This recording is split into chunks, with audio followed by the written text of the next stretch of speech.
इच्छा से निकल रहा है, जो कह रहा है कि हाँ यार तलान, पूरी दुनिया कह रही है यार कर दे ये, वही ईश्वरीय अंश की कथन है और वही आपसे वो ईश्वर अपने हक में चाहता है। ये मेरा मानना है, मेरे सिद्धांत के अनुसार। बाकी एक दिखावा है कि उसने घंटी दिया तो हम घंटा देंगे, उसने कमंडल दिया। तो इंसान इंसान के लिए खराब भावनाएं क्यों ला रहा है?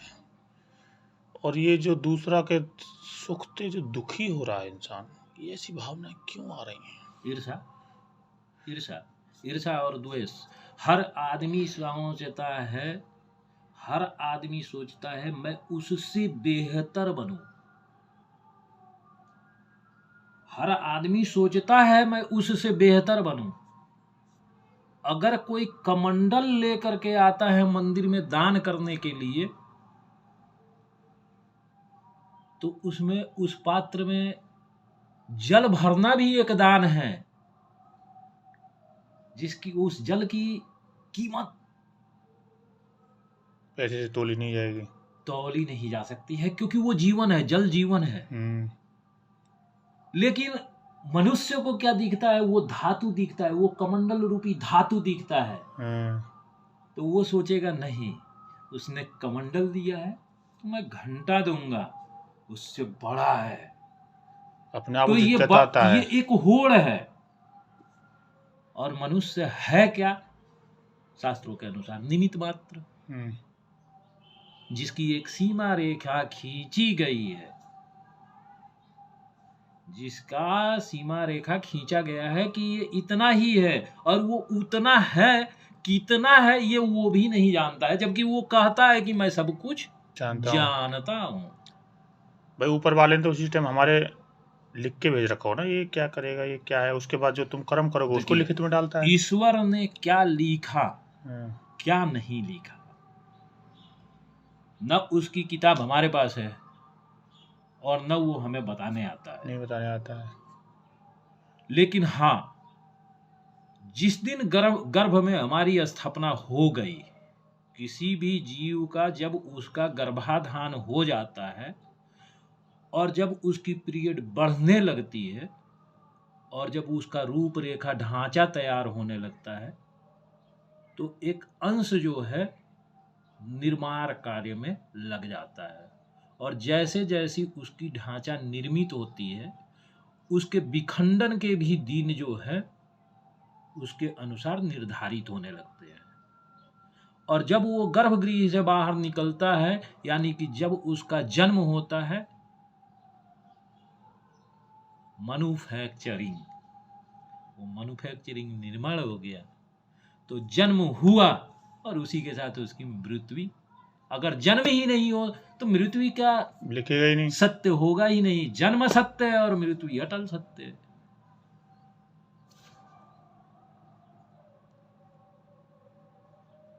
बच्चे को सुनाते हो कभी कभी ये बात? सुनता ही नहीं, वो सुनता है, मतलब मैं तुम उससे क्या बात करूंगा, उसको तो मान लीजिए कि मैं जीवन का सत्य बताता हूँ कि जीवन में क्या है। नहीं तो बहुत बड़ा विद्वान बनेगा भाई साहब, मेरे जैसा आदि विद्वान बन सकता है। क्योंकि देखिए, का हम लोगों को पढ़ाया गया, का से क्या पढ़ाया गया?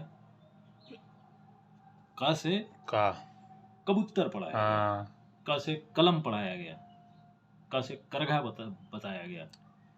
लेकिन का से अगर बच्चा है, हमारा हो, आपका हो, किसी का, उसको एक चित्र दिखाया जाता है कि इस चित्र को देख करके और उस संसार में आकृति को देख करके वो क्या करे कि उसको सुंदरता दिखाई पड़े और वो पढ़े। लेकिन वही जब जवान होता है तो उसी को माँ बाप कहते हैं क्या कि कैसे करना होता है। जवान हो गया, कुछ कर, कुछ कमा कर। तो क से करना, ख से खाना, कमाना। क से करना, अगर करोगे नहीं तो खाओगे कैसे? खाओगे कैसे? अगर खाना भी सामने है तो करोगे नहीं, करोगे मतलब उसको मिलाओगे नहीं, करोगे मतलब उसको उठाओगे नहीं, करोगे मतलब कि उसको चबाओगे नहीं, करोगे मतलब कि उसको निगलोगे नहीं, तो वो खाना में थाली में ही रह जाएगा ना, वो आपके शरीर बोलता में है तो ना, नहीं अरे जाएगा। जो होगा होगा, बोला तो खाना हाथ से खाएगा नहीं तो पेट में कैसे जाएगा, तुमको कुछ करना भी तो पड़ेगा। क से करना, ख से खाना, हम्म फिर निकलता है कोई मधुर सा गाना, फिर तो गाना निकलता है ना। हम्म, नहीं तो भूखे भूखे तो भजन भी नहीं होता है, ये तो शास्त्र कहता है कि भूखे भजन भी नहीं होता है। वही तो। फिर कहते हैं कि घ से घर, मतलब ये दुनिया अपनापन भरी है, प्रेम भरी है, और फिर कहते हैं अंगा मतलब कुछ नहीं। ये चीज़ हमारे अंदर भी है, मैं सोचता हूँ ये चीज़।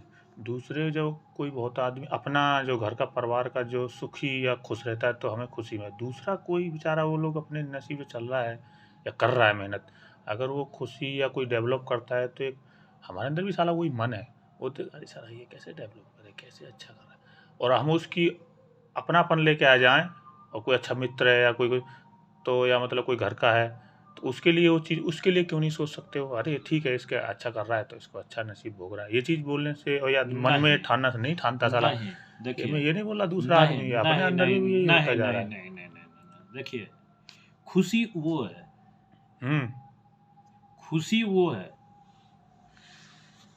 कि अगर वो दूसरा बताया हम्म कि हमने ये किया और हम सफल हो गए और हम ऐसे हैं, चल भाई बहुत बढ़िया, मेहनत किया तू पाया। हम्म अगर उस पे अगर हम विशेष सोचते हैं, विशेष सोचना मतलब उसके भाग्य से और अपने भाग्य की तुलना करना, यानी कि ईर्ष्या और द्वेष हो गया, कि हम उसको आगे देख रहे हैं और अपने को पीछे देख रहे हैं, और नहीं तो अपने को आगे देख रहे हैं उसको पीछे देख रहे हैं। तो निस्वार्थपन तो वो है, अरे यार बहुत बढ़िया मेहनत किए पाए, ये हो गया निस्वार्थ भाव। कोई तो मर्द की ये सोच ही चल रही है, पर सामाजिकता, हम लेडीज की सोच आती जा रही है ठीक है। मर्दों में भी अब। दूसरा नंबर, एक भेद हो गया, द्वेषता की भावना। तीसरा एक प्रेम है कि चल यार आज उसके पास है, कल कोई जरूरत पड़ेगा तो हम ले तो लेंगे, अपना ही तो है ना भाई हमसे मांग तो नहीं रहा, हम वो तो अपना ही तो है ना, वही तो उसको हम अपना समझें।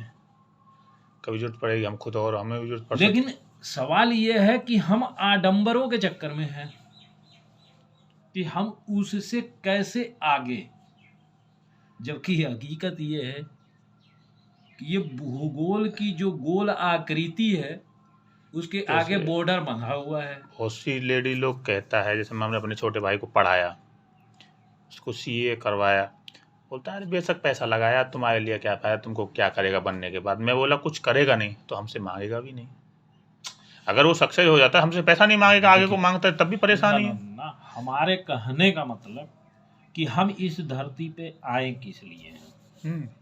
भाई किसी ना किसी का भला करने के लिए, जो जो अपना कुछ किसी को दे सको मेहनत करके। मैं बताता हूँ, देखिए आप इसको सोच के देखो, आप किसी के लड़के हुए, पुत्र हुए, तो जिस माता पिता ने, जिस दंपति ने आपको इस धरती पे लाया, दुनिया दिखाया, उसने आपको स्वार्थ हो या निस्वार्थ हो, उसने आपके ऊपर एक कर्तव्य का निर्वहन किया जो कि पूर्व काल से ये निर्धारित रूप से चलता आया है कि संतान को उसके माता पिता पालन पोषण करते हैं अपने सामर्थ्य और प्रेम के अनुसार।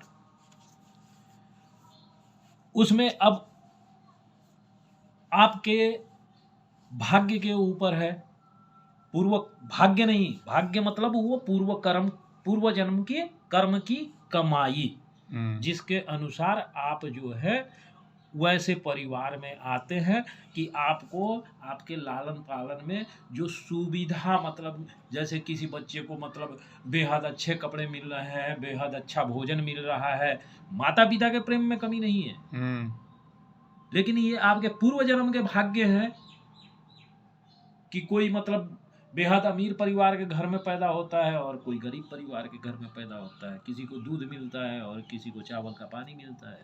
कुत्तों का नहीं है, कोई कुत्ता अच्छे घर में रह के भैंस बढ़िया खा रहा है दूध और चावल, कोई ठीक है, रोडों पर घूम वो रहा है। देखिए, जीव तो जीव है, जीव तो जीव है, कुत्ता हो, चाहे इंसान हो। कुत्ता हो, इंसान हो, गाय हो, जीव। Hmm human is a social animal, human is a social animal. मनुष्य एक सामाजिक प्राणी है।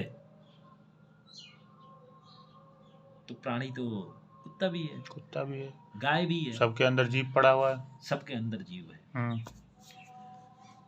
तो वो जीवात्मा जो है, जब वो धरती पे मतलब चलते जाता है तो उसको तो उसके अनुसार ही पूर्व काल के पूर्व जन्म के अनुसार उसका जो जन्म का निर्धारण होता है अगले जन्म का, तो उसमें उसके बड़े भाई भी मिलते हैं, बड़ी बहन भी मिलती है, छोटे भाई भी मिलते हैं। तो उसके कर्तव्यों का, क्योंकि बड़े से जो लिया, बड़े से तो उसने लिया है। माँ बाप ने, जिस दंपति ने उत्पन्न किया उस नवजात शिशु को, तो उसने तो कर्तव्यों के अनुसार उसको पालन पोषण में जो निर्वहन किया है वो तो किया है। तो उस जीव का भी तो कर्तव्य बनता है, पुत्र रूपी जीव का, कि वो अपना दायित्व निभाए समय के अनुसार। तो ये संसार तो लेना और देना, शब्द क्या है? लेना और देना, देना। तो आप तो लेते हो ना, आप जन्म ले रहे हो, तब तो जन्म को दे रहे हो। अगर आपके शरीर का जन्म नहीं होगा तब तक मृत्यु नहीं होगा। तो ले रहे हो, तो आप बड़े भाई से ले रहे हो, तो छोटे भाई को दे क्यों नहीं रहे हो? सही बात। जब जब देने की बारी आती है तो ये क्यों देख रहे हो कि मैं दे रहा हूँ? अब ये भी सोचो कि मैं बड़े से लिया हूँ, लिया, क्योंकि प्रथम तो आप लिए हो, प्रथम तो आप लिए हो ना।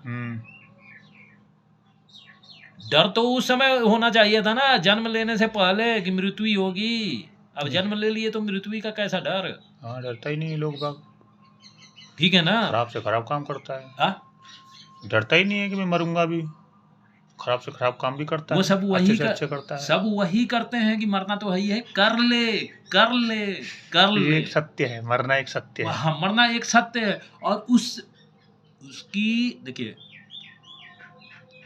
भय जो है ये ऐसा नहीं है कि ये मनुष्य के अंदर या जीव के अंदर से निकल सके। ये ईश्वर ही एक ऐसा, मतलब अध्यात्म ही एक शक्ति है और ईश्वर का ही कृपा एक ऐसा है कि इसको भयमुक्त जीव को वो कर सकते हैं। बाकी मनुष्य के अंदर वो शक्ति नहीं है। ये आना ही आना है, काम क्रोध मद लोभ ईर्ष्या, ये विकार हैं, ये उत्पन्न होंगे ही होंगे। ठंड में कितना देर बर्दाश्त करेंगे? गरम का कपड़ा, गरम की का तो कपड़ा लगाना पड़ेगा। तो जब लगाएंगे, यानी कि प्रकृति आपको अपने अनुसार ढलने के लिए मजबूर कर देती है। ये प्रकृति का नेचर है। तो वो आपके अंदर काम क्रोध मद लोभ ईर्ष्या का वो नेचर आपके अंदर उत्पन्न होगा ही होगा, और उसको रोकना ये बहुत बड़े जोगियों का काम है। ये साधारण मनुष्यों के बस का नहीं है। हाँ, वार्ता हम कर सकते हैं। वार्ता तो अब क्या कहें, वो सारे वेदों के ज्ञाता तो मनुष्य ही है ना। ठीक है, सही बात है। दीजिए, बहुत बतियाए, बहुत भाई बात अच्छी लगी हो, बहुत बड़े हमारे गुरु हैं, क्या नहीं आदमी है, बहुत अच्छी बात समझाते हैं। दुनिया को समझाओ, आजकल बहुत सोच विचार बहुत खराब होते जा रहे हैं सबकी। सभी को नमस्कार, राम राम, जय हिंद, जय भारत।